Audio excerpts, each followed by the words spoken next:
आइए अब हम इस पद्मनंदी पंचविंशतिका ग्रंथ के दूसरे प्रकरण दानोपदेश को प्रारंभ करते हैं।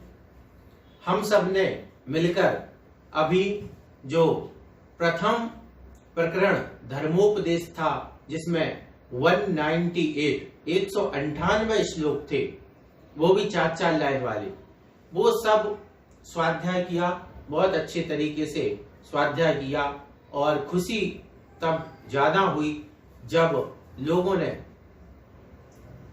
अलग से पूछा। मतलब हमने पहला टेस्ट पेपर दे दिया, उसके 15-15, 20-20 दिन बाद लोगों ने पूछा कि वो मुझे टेस्ट पेपर दीजिए, क्योंकि मैं उस टाइम हमारे 81 श्लोक पूर्ण नहीं हुए थे, अब हुए हैं। तो इससे ये सिद्ध होता है कि लोग क्रम से स्वाध्याय कर रहे हैं। ये मेरा हर वीडियो के साथ निवेदन भी होता है, आप लोग क्रम से ही स्वाध्याय करते चलें। निश्चित रूप से ये ग्रंथ अलौकिक है और धर्म के उपदेश रूप जो पहला प्रकरण था, इस प्रकरण में जब आप बहुत ध्यान से देखेंगे तो ऐसी कोई बातें नहीं है जो जिनसे हम घबराएं। क्यों? क्योंकि था क्या, शुरू में हमने देखा मंगलाचरण हुआ, आदिनाथ भगवान को याद किया गया, उनकी मुद्रा कैसी है वह याद की गई, उनकी काय उत्सर्ग मुद्रा जो थी, नासा दृष्टि थी, हाथों पे हाथ रखना, खड़े होना, एकांतवास, ये सारी बातें थी। शांतिनाथ भगवान को याद किया गया। फिर ये कहा गया कि धर्म का उपदेश कौन दे सकता है, तो वो बताया गया कि जिनेंद्र भगवान ही, क्योंकि वो राग द्वेष अज्ञान से रहित होते हैं, सत्य बोलते हैं। क्यों? क्योंकि उनके काम क्रोध आदि नहीं होते हैं। उसके बाद धर्म को गृहस्थ और मुनि धर्म के रूप से बांटा गया।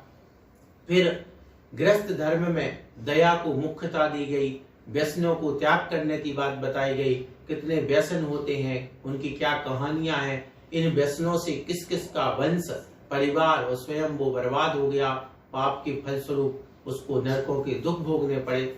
ये बिल्कुल मुनियों के बारे में कहा गया, मुनि कैसे होते हैं, उनका दिगंबरत्व, केस लॉन्च करना, सर्दी गर्मी बरसात के परिसर सहन करना, ये मुनि धर्म में देखा। उसके बाद संसार का जो उपदेश है कि धन दौलत, स्त्री पुत्र मित्र आदि, ये सब क्या है, क्षणिक है, कुछ समय, यहाँ तक कि जीवन भी क्षणिक है। तो ये उपदेश रूप में था। सम्यक दर्शन, सम्यक ज्ञान, सम्यक चारित्र की बात आई, वो आप पहले से जानते हैं। मूल गुण आप पहले से जानते हैं। 5 परमिष्टियों का स्वरूप आप पहले से जानते हैं। 7 व्यसनों को आप पहले से जानते हैं। 7 व्यसन में कौन प्रसिद्ध हुए, ये भी शायद आप पहले से जानते होंगे। इसलिए ये जो अपन एक तरीके से कहें बिना मतलब की टेंशन लेते हैं, इसके लेने की बिल्कुल भी जरूरत नहीं है।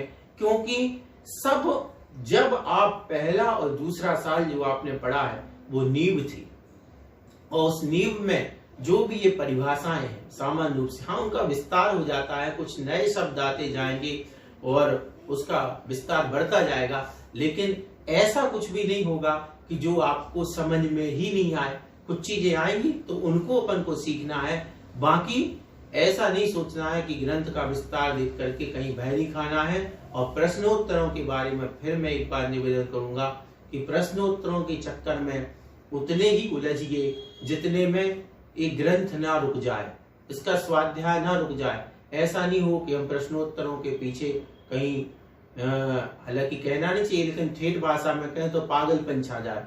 प्रश्नोत्तरों के पीछे इतने ज्यादा नहीं हो। प्रश्नोत्तर ऐसे निकलते भी नहीं है। जब आप एक एक को हर दिन प्रश्नोत्तर देखेंगे तो आपको प्रश्नोत्तर ही प्रश्नोत्तर दिखेंगे। हमने एक बार और कहा था, फिर कह रहा हूं। और जब हम 50 श्लोकों के प्रश्न निकालेंगे तो उनमें से जो वास्तव में प्रश्न बनते हैं वो प्रश्न बनेंगे। हम एक श्लोक को देखेंगे तो एक श्लोक में 4-4 प्रश्न निकलेंगे।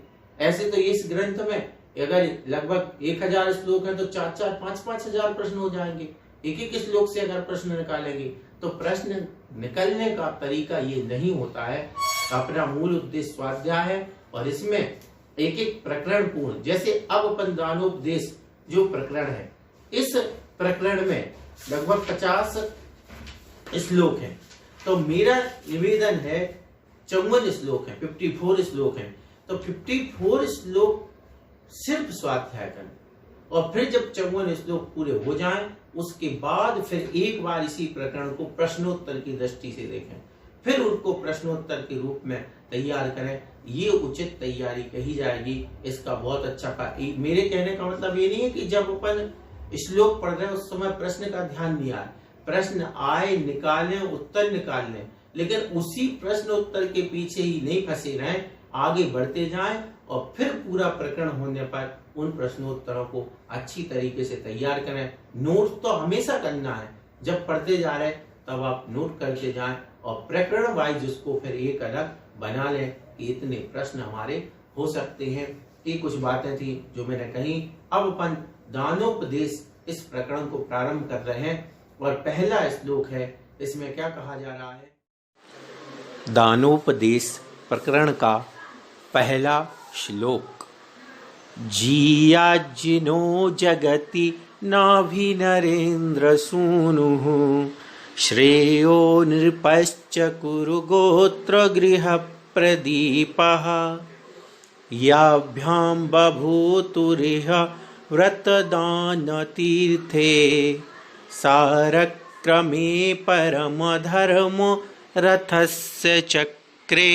अर्थात जिनके द्वारा उत्तम रीति से चलने वाले श्रेष्ठ धर्म रूपी रथ के चाक के समान व्रत और दान रूप दो तीर्थ यहाँ आविर्भूत हुए हैं, वे नाभिराज के पुत्र आदि जिनेन्द्र तथा कुरुवंश रूप गृह के दीपक के समान राजा श्रेयान भी जयवंत हुए। दानोपदेश प्रकरण के इस पहले श्लोक में आचार्य पद्मनंदी महाराज कहते हैं कि आदिनाथ भगवान और राजा श्रेयांश इस संसार में जयवंत हों। अब आदिनाथ भगवान जयवंत हों और राजा श्रेयांश जयवंत हों, इसके कहने के पीछे क्या उनका भाव है? तो वे कहते हैं कि धर्म रूपी रथ के दो पहिए हैं, एक व्रत और एक तीर्थ, एक व्रत और एक दान। तो आदिनाथ भगवान ने तो व्रत लेकर के इस संयम मार्ग को प्रारंभ किया और राजा श्रेयांश ने दान तीर्थ का प्रवर्तन किया, जो आप जानते हैं। अब इसको अपन पढ़ते हैं कि जिनके द्वारा उत्तम रीति से चलने वाले श्रेष्ठ धर्म रूपी रथ के चाक के समान व्रत और दान रूप दो तीर्थ यहाँ आविर्भूत हुए हैं, एक व्रत तीर्थ और एक दान तीर्थ। ये दोनों कैसे हैं? धर्म रूपी रथ के पहिए। जैसे एक रथ के दो पहिए होते हैं, ऐसे ही धर्म रथ के दो पहिए हैं, एक व्रत रूप पहिया और एक दान रूप पहिया। तो वे नाभिराज के पुत्र आदि जिनेन्द्र तथा कुरुवंश रूप ग्रह के दीपक के समान। पहली बात तो नाभिराज के पुत्र आदिनाथ भगवान, तो एक तो आदिनाथ भगवान हो गए, और दूसरे कुरुवंश रूप ग्रह के दीपक के समान राजा श्रेयांश। राजा श्रेयांश कैसे? कुरुवंश के थे, और कुरुवंश के दीपक के समान। दीपक के समान यानी कहने का मतलब ये है, जो जैसे दीपक प्रकाश देता है, प्रकाशित करता है, उसी प्रकार जिन्होंने अपने कुल को, अपने वंश को प्रकाशित कर दिया, उनका आज तक नाम है, आज तक उनका यश है, आज तक उनके प्रकाश है, प्रसिद्धि है। तो इसलिए जो कुरुवंश रूप घर के दीपक के समान कौन? राजा श्रेयांश भी जयवंत हुए। यहाँ पे क्या कहा गया? अपन इसको भाव समझें। पहली बात कि राजा श्रेयांश और आदिनाथ भगवान दोनों जयवंत हों। क्यों जयवंत हों? क्योंकि इन दोनों ने, आदिनाथ भगवान ने और राजा श्रेयांश ने, धर्म रूप रथ के दो पहिए जिनके कारण धर्म चलता है, उनको प्रगतिशील किया। कैसे किया? आदिनाथ भगवान ने व्रत धारण करके सबसे पहले युग के आदि में पालम वनम भव जले पत्ताम जनाना, तो युग के प्रारंभ में सबसे पहले आदिनाथ भगवान ने व्रत ग्रहण करके व्रत तीर्थ को प्रारंभ किया। दूसरे नंबर, राजा श्रेयांस ने आदिनाथ भगवान को सर्वप्रथम आहार दिया, पारणा कराया। तो आदिनाथ भगवान को आहार देने के कारण उन्होंने दान तीर्थ का प्रवर्तन किया। क्योंकि ये बातें आप जानते हैं, कोई विशेष बात नहीं है, लेकिन श्लोक की दृष्टि से अपन देख रहे हैं कि धर्म रूप रथ के दो पहिए हैं, एक व्रत और एक दान। एक व्रत और एक दान, इन दोनों में किस किस ने कौन कौन हुए? आदिनाथ भगवान ने तो व्रत तीर्थ का प्रवर्तन किया और राजा श्रेयांस ने दान तीर्थ का प्रवर्तन किया। आदिनाथ भगवान के लिए क्या विशेषता दी है कि वे आदिनाथ भगवान कैसे हैं? नाभिराज के पुत्र हैं, और जो राजा श्रेयांस है वे कुरुवंश के घर के दीपक के समान हैं। तो ऐसे ये दोनों क्या हो? जयवंत हो। कहा? जगती, तीनों लोकों में, संसार में जयवंत हो। अब देख लें एक बार, जिनके द्वारा उत्तम रीति से चलने वाले श्रेष्ठ धर्म रूपी रथ के चाक के समान, यानी रथ के पहिए के समान व्रत और दान रूप दो तीर्थ यहाँ आविर्भूत हुए हैं। मतलब इन्होंने ही उत्पन्न किए, चलाए। युग के प्रारंभ की बात है, अनादिकाल में नहीं जाएंगे हम, अभी इस युग में। तो इस युग में आदिनाथ भगवान ने व्रत तीर्थ चलाया और राजा श्रेयांस ने दान तीर्थ चलाया। तो ऐसे ये दोनों, आदिनाथ भगवान और राजा श्रेयांस, भी जयवंत हो गए। अब हमें यहाँ पे ये देखना है कि देखो, चूंकि आदिनाथ भगवान तो भगवान थे, वे तो जयवंत होना एक स्वाभाविक, लेकिन राजा श्रेयांस भी जयवंत हो गए। अब ये नहीं कि राजा श्रेयांस मोक्ष जाएंगे इसलिए जय, बात ये है क्यों मोक्ष जाएंगे? उस दान के फलस्वरूप, तीर्थंकर को प्रथम पारणा कराने के फलस्वरूप। तो इस दान का कितना महत्व है कि एक आचार्य पद्मनंदी महाराज भी क्या कह रहे हैं कि वे राजा भी जयवंत हो। और अपन देखो, राजा श्रेयांस का मान के चलो मोक्ष हो गया है ना, अब उसके बाद भी क्या हो रहा? उनको श्रेयांस राजा के रूप में ही याद किया जा रहा है। क्यों? क्योंकि उन्होंने उस पर्याय में ही दान तीर्थ का प्रवर्तन किया था। तो ये दान तीर्थ का प्रवर्तन बहुत बड़ी बात है, और ये दोनों एक दूसरे पे आश्रित हैं।